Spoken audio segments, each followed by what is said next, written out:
Hey there, this is going to be one super fast video, and basically I will just show you how you can quickly build your elements and whole sections in Div Hunt when you are not using AI. So let's say I'm creating a section from scratch, and let's say I'm creating a hero section, and that hero section has like a container, it has a heading 1, paragraph, and some buttons. So basically what I can do now is type Ctrl E, type here section, then I do arrow here, I type container, and you will see here instantly section, a layout that is going to be created. Inside of this container, I will have a div, and inside of that div, for example, I want heading 1, and I want paragraph, and then I want a div, and inside of that div, I want a button.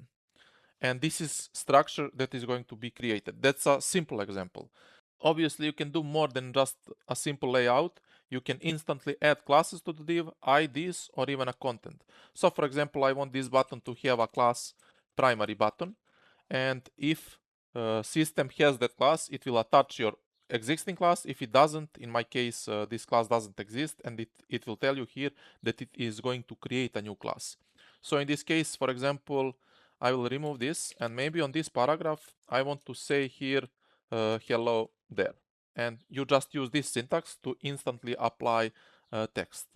You can do same for the heading 1, and when I click enter, this structure will be created instantly. So what I can do now is, for example, I need a div here, and inside of that div I want a button with primary class. I just type here a button primary, and maybe I want text to be get started, and I just press enter, and I get a button with the class button primary, and the text gets started. So that's how fast this works, and you can find more examples and actually learn this syntax. I will post this documentation online, and you will have it in description of this video. Okay, happy building.